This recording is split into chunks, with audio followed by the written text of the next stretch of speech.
What's up, y'all? It's T-Turn. Welcome back to some more Scarlet and Violet speculation. We have new cool tweets to look at and some of your guys' theories after that latest reveal. So let's go with it. I'm gonna start off with Koo. So he's posted a couple new tweets in response to this.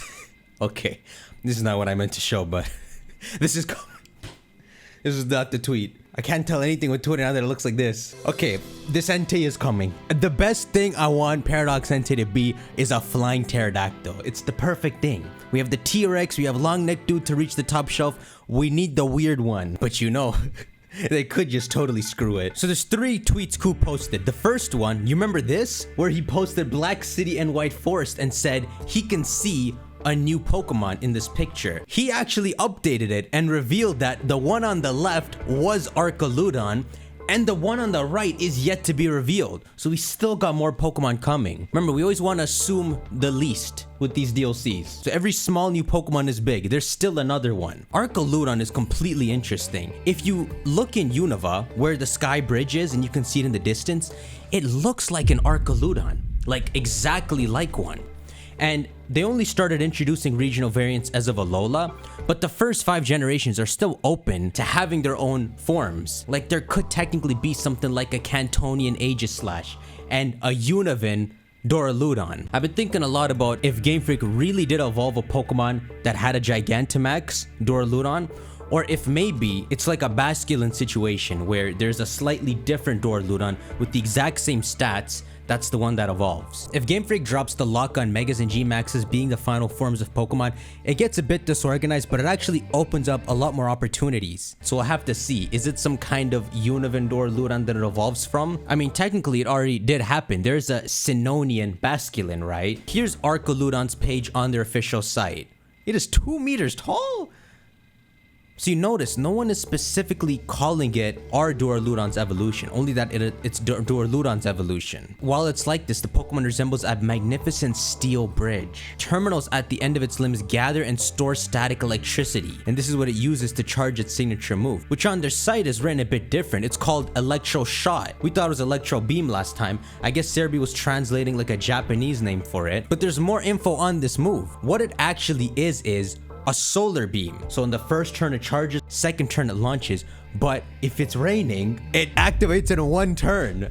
We have a rain solar beam now. Water types just can't win. Okay, Syrup Bomb is still right. It's a special grass move that lowers the opponent's speed. When it comes to Diplin, I do wonder if it's gonna eventually turn into a 3-stage Pokemon. Yeah, Pokemon designs sometimes just look weird like this, but I want to see it evolve again, and it's because of something it says here. This newly discovered evolution of Applin is distinct from Flapple and Appleton. The head, strike, and out seems to belong to one of 2 separate creatures, while the tail belongs to the other. So there's 2 creatures in this. There's not 2 creatures in Flapple and Appleton. So it's like there's the original creature that's in the apple, and they've added like the stick for the candy apple, and that's the other creature. So there's an opportunity here to combine them and make one final evolution to this. All right, second Koo tweet. This is the one where stuff gets crazy. So Koo has been teasing that there's a new R-Fake coming along. These were the 4 candidates, and the popular community theory was that it was gonna be Weezing. It was gonna be a watermelon Weezing, like a grass water type, which is a pretty good opportunity. But after that presents, Koo updated this tweet and says, it's not Weezing. Reminder, look at the question carefully. Which or none of them? This sounds more complicated than it actually is. It's either one or none of them. You know what, Koo? I'm gonna say it's none of them. I'm standing by the idea that it's gonna be a Kanto Pokemon. But this starts to make sense because Koo posted a tweet in terms of this R-Fake saying that it goes from purple to green, but also when someone jokingly talked about Mewtwo, he said he likes that tweet. So maybe the way we're supposed to read the Pokemon that eventually gets this, a Pokemon that turns from purple to green through shininess, which I guess Grimer. Could you imagine there's like a Slugma regional variant that's also Grimer's regional fake? I'm just joking. But this is exciting. I'm telling you, once we knew it was Weezing, we couldn't care less. It's the hunt. What do y'all think it is? Let's see what people say. Spiritomb. Okay, what does a regional fake of Spiritomb even mean? Is he like a normal type that's completely innocent? And people keep thinking it's a Spiritomb. Koo, don't tell me. I like it.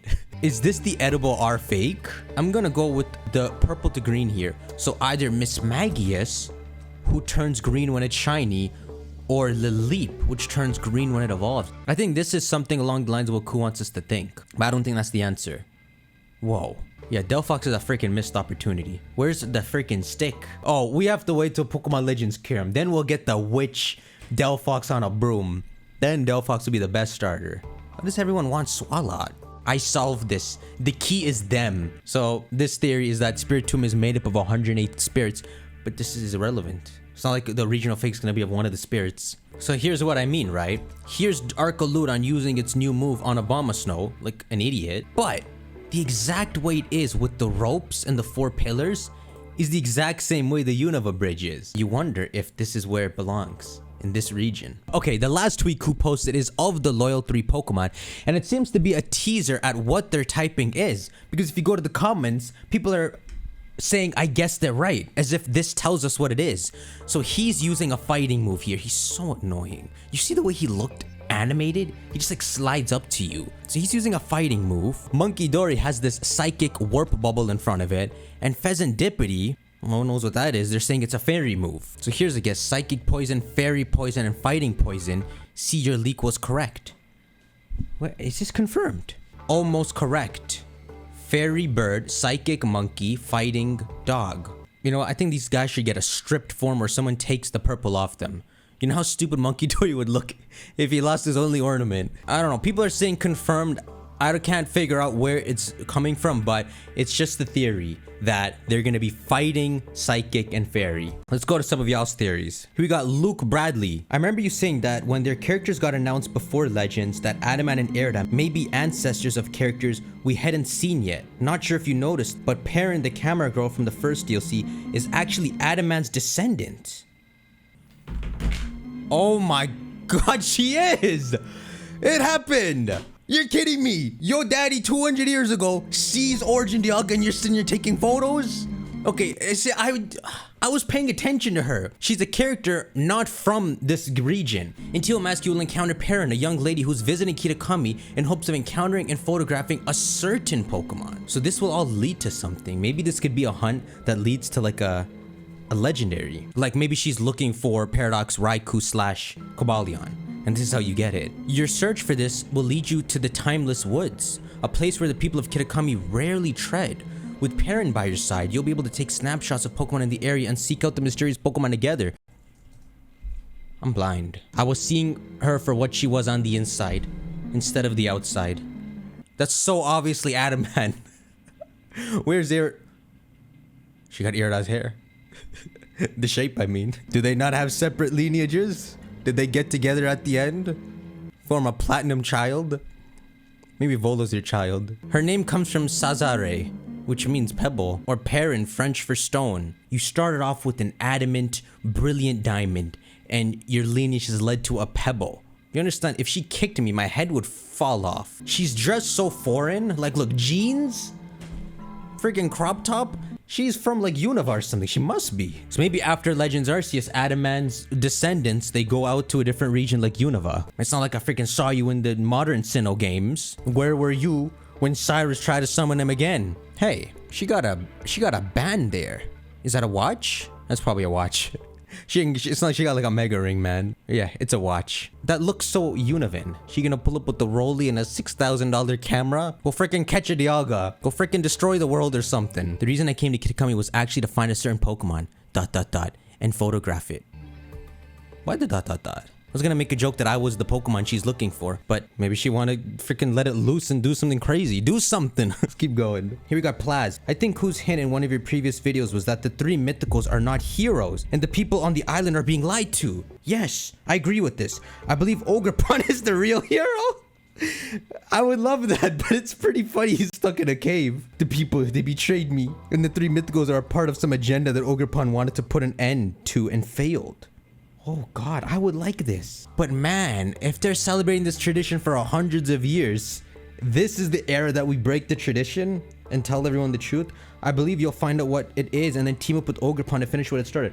So why this is interesting is because the trailers themselves hinted the story of the first DLC, right? The kid is jealous, probably the one who wakes up Ogerpon and causes him to attack the village. But if the trailers themselves are hinting the story, maybe the story's much more deeper than that. Maybe the kid does that very early on, and we are gonna learn something like this. Maybe during this festival, while they're celebrating the Loyal Three, that we have to go and expose them in front of the villagers. The villagers may not even be on our side until the Loyal Three start like exuding an evil aura and doing something bad. You know what? I'm on Team Ogrepon. You can't judge someone by their mask. Okay, so apparently everyone noticed this crap but me. Maybe I'm not superficial. Cody says, yo Titar, notice how it says two separate creatures? What if Diplin evolves like Ninkata? That is the theory. I like that. We need that. So you evolve Diplin. Oh, where did the other creature go? I guess it's nothing. You look in your party, there's another Pokemon. Here's Andrew. He says, maybe Game Freak will take a page out of Insurgent's book and make Tropigus all 18 types at once, like Primal Giratina was in that game. I won't accept this. Okay, here's Chris talking about the Unova bridge as well. Yeah, so rather than it being a giant Archaludon, it makes more sense that Archaludon was a known Pokemon in that region, and they based the science of the bridge off it. Think about it. It's not like Archaludon is a man-made Pokemon, right? Naturally, the world made the perfect bridge. So if we were in the Pokemon world, naturally, we would base inventions off the Pokemon nature already perfected. So for example, if there was a Pokemon that could fly, we would base our flying invention off how that Pokemon is pulling it off. Here's Cindy. When you mentioned Polly being the new Johto, it actually made a lot of sense to me, given Galar seems battle hungry, as is Paldea. I don't know if battle hungry is the right word, but Galar makes a huge emphasis on battles. Those big stadiums, broadcasting to the world, that might have been extreme. I'm confusing the games. Imagine, right? You have Kalos connected right to you, the same way Kanto's connected to Johto. And what do? You freaking go around Kalos and make Galar the Johto. Could you imagine? They don't even make Legends Zygarde. Kalos is never mentioned again. The war didn't happen. This is why AZ is not wandering somewhere. He doesn't exist. Onto the legendaries. Raging Bolt definitely has paws like that past fusion Paradox has. Like how Walking Wake definitely has the front. Raging Bolt is definitely the legs. I mean, this is a big rabbit hole to go down, but what happened to Heath that he went to an artist and had this drawing made? So this is what they're saying.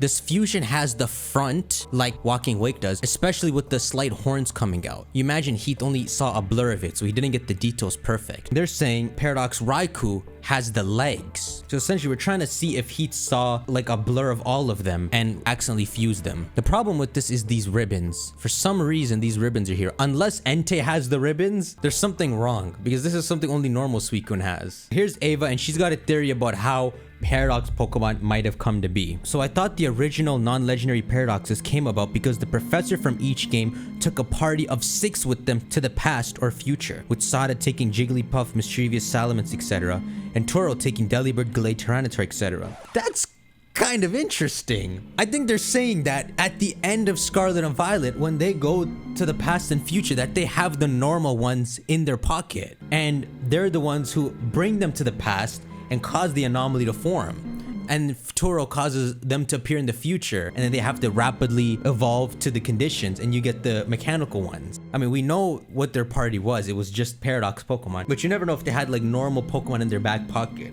which are coincidentally just a normal Jigglypuff, Donphan, maybe even Cyclizar.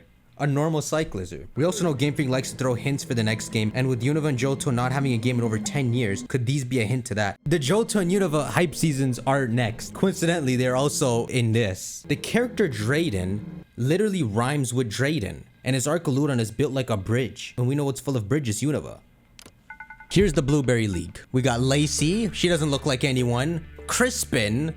Are those Charizard boots? He looks like he's supposed to wear like a Simisage costume. Amaris, she's like a freaking streamlined robot. Look at her. There's like 6 of her in a closet. If I open that door right now, they're lined up. And then this guy looks like a freaking champion. What is this? And why is he wearing my game cover? Hello?